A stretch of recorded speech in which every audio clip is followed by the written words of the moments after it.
Welcome back to another episode of Papé Toolkit.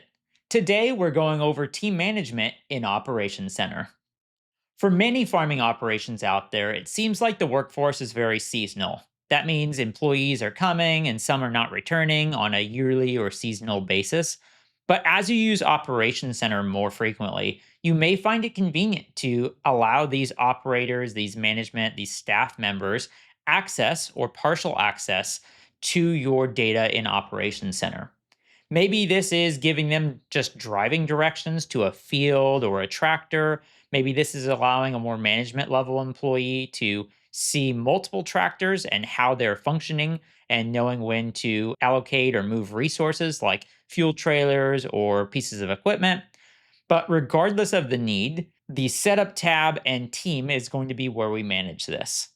So again, to get there, we're going to go up at the top on Operations Center, and we're going to go all the way down to the bottom here to Team. So once in the Team tab, we can see all of your team members, your partner organizations, your dealers that you do business with, as well as third-party connections. So we're going to take a quick minute to go through all of these options and kind of what they mean and how you can utilize them in your operation. So first we'll start with this team tab here on the left. And as you can see, I've got Mike Bradshaw again, and then Mike as an operator. But why does it have staff member and operator? And then you see this one called responsible party.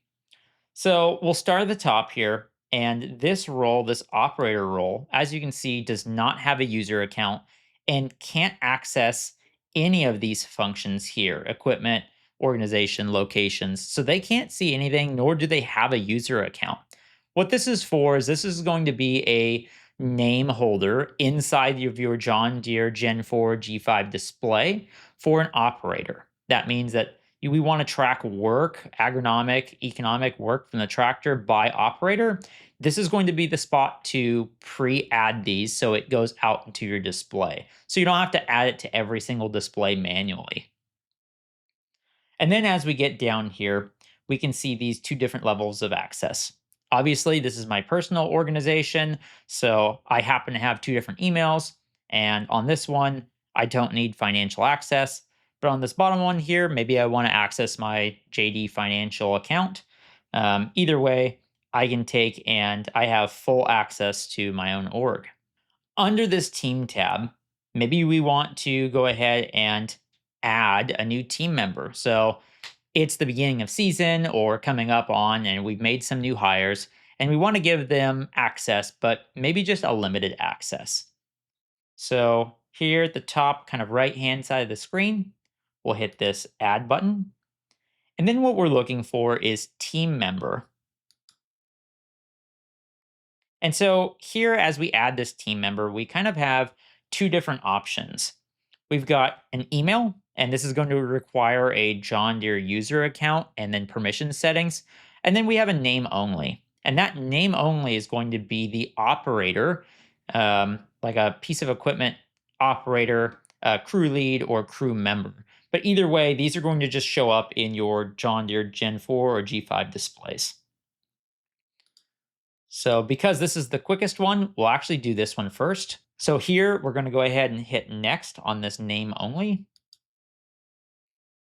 And then if we're just wanting to add one specific individual team member, we can do that here. Or if we can add multiple different team members, we can also do that as well. So as we are adding these team members that are going to be maybe operators or crew members, crew leads, we can select if we're going to add, let's say we're going to add two different employees here. When we do this, we can either choose to put them all as one type, whether it's, like I said, crew lead, crew member, or operator.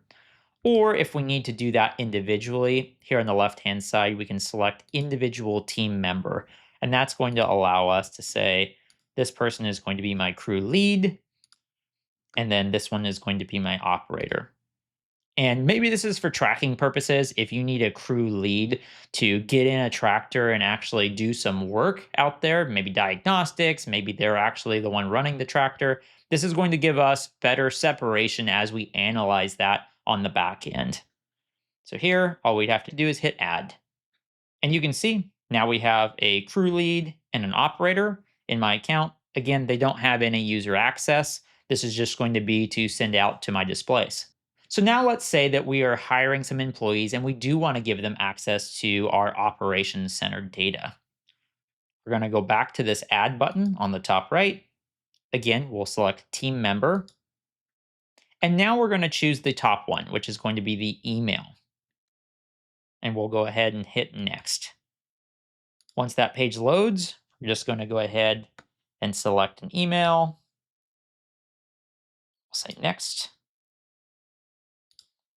And now we'll be prompted to select a role for this person. So as you can see here, there is a pretty substantial list here. But let's say this is our production manager. So we'll hit next. And now we're going to be prompted to go through and select what levels of access this individual has to our data. And this is kind of the nitty gritty of it. But levels of access are pretty easy to see. So here you have ratings from 0 all the way to, either 2 or 3.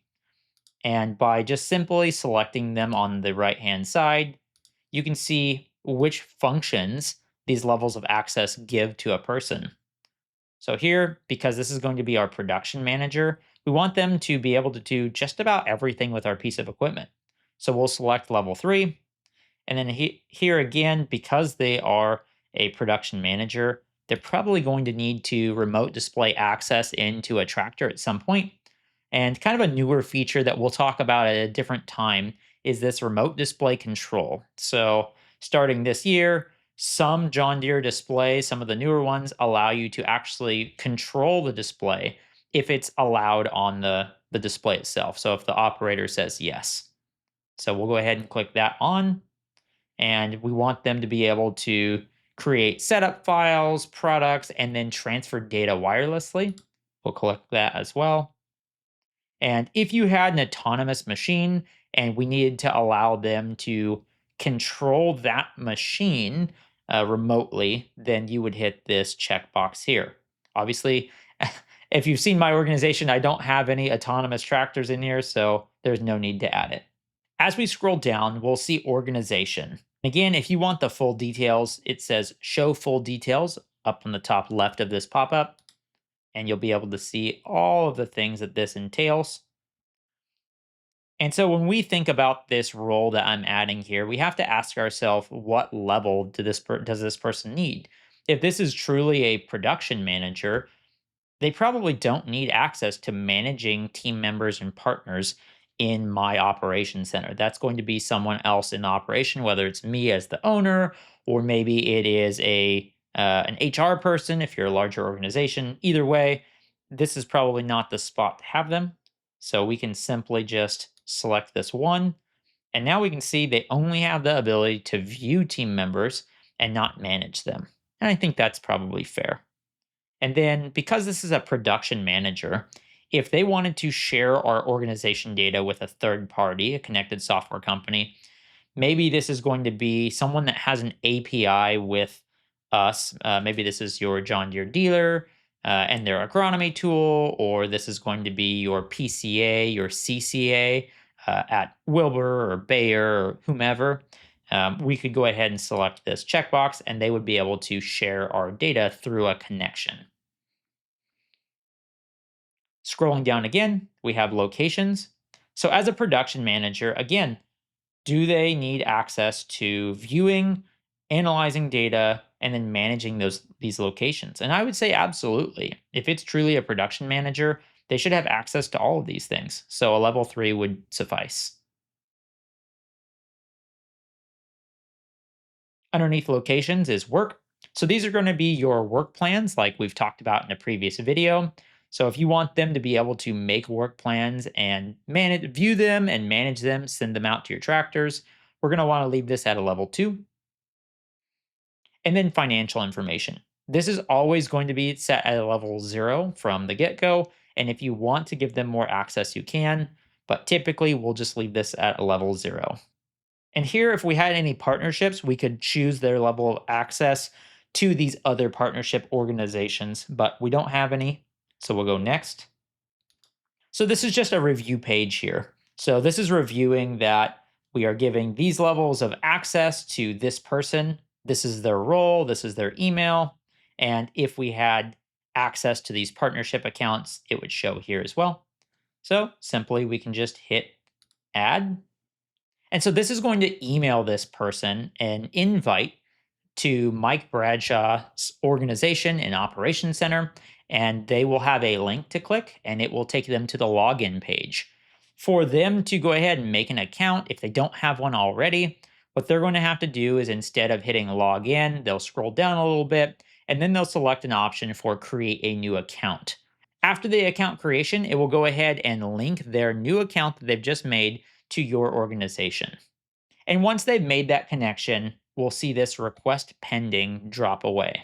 Let's say that we need to change somebody. So maybe we need to add an action because this season Paul is not returning to our operation. So we could just select Paul here from the list and we'll go to actions. And then here we can either choose to edit. So this is going to be editing his access to your organization. Archive him. So maybe he's going to return in the future. We don't know. We can just leave his name off the list for now. We can remove him from our organization completely. Or we can create a John Deere user account. Again, because this is just an operator, so he doesn't currently have a user account. So we could help make one right now. But in this scenario, we're going to go ahead and hit archive and just archive him.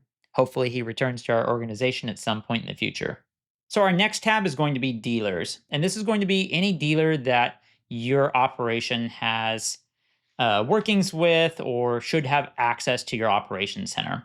And pretty commonly, we find that if we're not able to help you through remote display access and we can't help you look at codes, usually it's because we don't have access or we're not labeled as a dealer on here. And so you may be asked by your precision ag specialist to change this if you want extra assistance.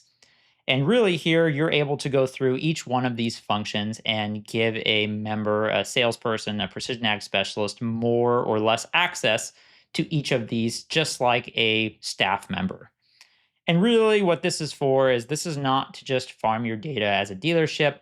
This is just for your trusted advisor here at the dealership to be able to walk you through how to do certain functions on Operations Center and maybe provide you some extra support, whether it's making a setup file, adding a product while you're out in the field and you've got your hands dirty, or maybe it's taking and adding a staff member, adding a field, something like that. This is going to give us a little bit better access to help you guys while you're busy in your organization.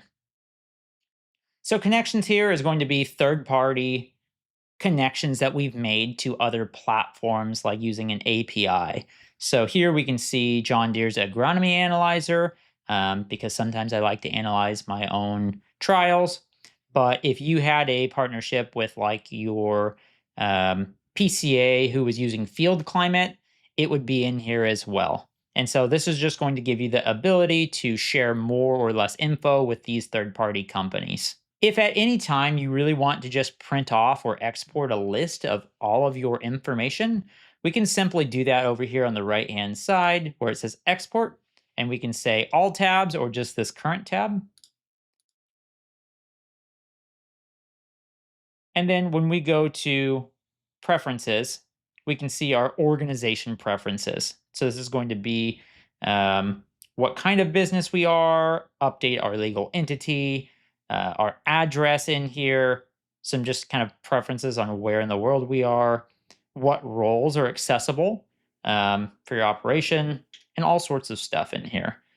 This is also going to be accepting terms conditions for Pro Service or JD Link, enabling features. So if we needed job site creation, like on the CNF side, idle reasons on your Gen 5 display, AutoPath, equipment preferences, This is just going to be admin rights retrieval.